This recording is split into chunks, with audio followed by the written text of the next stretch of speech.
নমস্কার বন্ধুরা, কেমন আছেন সবাই? আশা করি সবাই ভালো আছেন, সুস্থ আছেন আর নিরাপদে আছেন। আমিও আছি কোনো রকম, তবে মনটা একদম ভালো নেই। কারণ আমার বরমশাই ভীষণ কষ্ট পাচ্ছে দাঁতের যন্ত্রণায়। কাল সারা রাত একদম ঘুমাতে পারল না। কিছুক্ষণ পর পর উঠে আর ঘুমায়। এরকম করতে করতে কোনোভাবে রাতটা পার হয়ে গেল। তারপর আমিও উঠে গেলাম ঘুম থেকে। আরও আগে উঠেছি ঘুম থেকে, তখন কিন্তু সূর্যি মামার দেখা মিলল না। ঘরের কিছুটা কাজ সেরে নিলাম। তারপর কিছুক্ষণ পরে আবার এসেছি বারান্দা বাগানে একটু ভিডিও নেব বলে।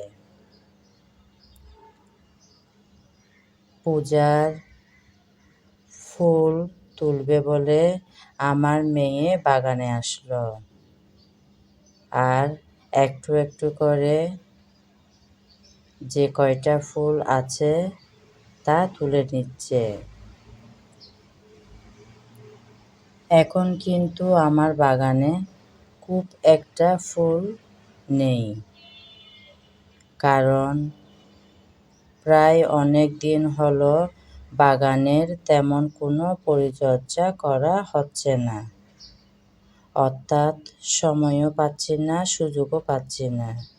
ভীষণ ব্যস্ততায় যাচ্ছে প্রায় কয়েকটা মাস। সামনে আবার আমার মেয়েদের পরীক্ষা,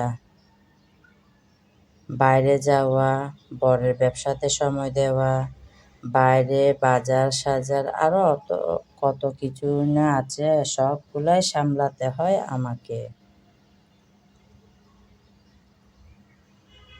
একদম যেন মলিন হয়ে গেল আমার বাগানটা। জানি না কখন আবার ঠিকঠাক সময় দিতে পারবো, আবার সুন্দর করে আমার বাগানটা গড়ে তুলতে পারবো। যাই হোক, কিছুই করার নেই।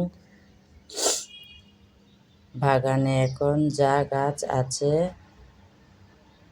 যে ফুল আছে তা দিয়েই পূজার জন্য সাজানো হচ্ছে।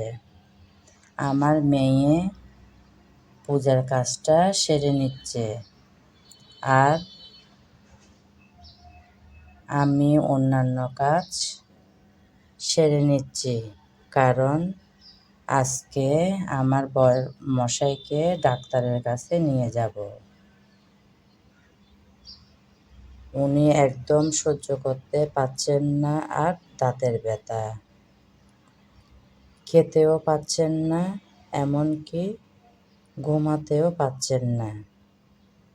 তো কোনো রকম সব কাজ সেরে চলে যাব ডাক্তারের কাছে। এদিকে আমার মা সকালের নাস্তা রেডি করে নিচ্ছে।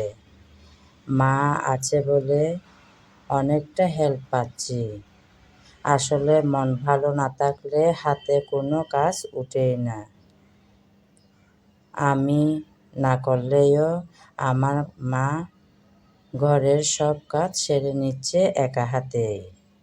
এদিকে আমি আবার রান্না বসিয়েছিলাম সকালের নাস্তা সারার পর। আমি রান্না করেছিলাম সজনে ডাঁটা দিয়ে, আরও কয়েক ধরনের সবজি দিয়ে। ভীষণ মজার হয়েছিল এই সবজিটা। এই রান্নাটা কিন্তু আমি রেসিপি বানিয়েছি। হয়তো আমার অনেক বন্ধুরা দেখেছেন, আর যারা দেখেন নাই তাদের উদ্দেশ্যে বললাম, আপনারা যদি সময় পেয়ে থাকেন আমার এই রেসিপিটা দেখতে পারেন, আমার চ্যানেলে দেওয়া আছে। ভালো লাগলে আমার চ্যানেলটিকে সাবস্ক্রাইব করে আমার পাশে থাকবেন। সকালের নাস্তা সেরে সমস্ত কাজ সেরে তারপর রান্নাবান্না করে নিয়েছিল আমার মা। যেহেতু রেসিপি বানাবো তাই এটাই আমি করেছিলাম। তারপর রান্নাবান্না সেরে চলে আসছিলাম বড়মশাইকে নিয়ে ডাক্তারের কাছে। তো ডাক্তারের কাছে আসতে আসতে অনেকটা লেট হয়ে গিয়েছিল। একদম দুপুরের আজানের টাইমটা হয়ে গেল। আমরা যখন ডাক্তারের চেম্বারে ঢুকছিলাম তখনই আমাদের সাথে ক্রস হয়ে উনি বাইরে গেলেন নামাজ পড়বেন বলে। আমি এখন অপেক্ষায় বসে আছি, আর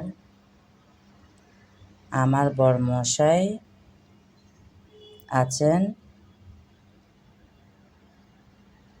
ডাক্তারের ওদিকে। যে স্যারের কাছে এনেছি আমার বড়মশাইকে, উনি গেলেন নামাজ পড়ার জন্য। কিন্তু এখানে আরও 2টা ডাক্তার অর্থাৎ ম্যাম আছেন। ওনারা আমার বড়মশাইকে দেখছিলেন, কারণ স্যার যাওয়ার সময় বলেছিলেন ওনাকে দেখার জন্য। আপনারা তো নিশ্চয়ই বুঝতে পেরেছেন বড় স্যাররা কী করেন, আর সিনিয়র আর জুনিয়র স্যাররা যেভাবে করেন সেরকম আর কি। তো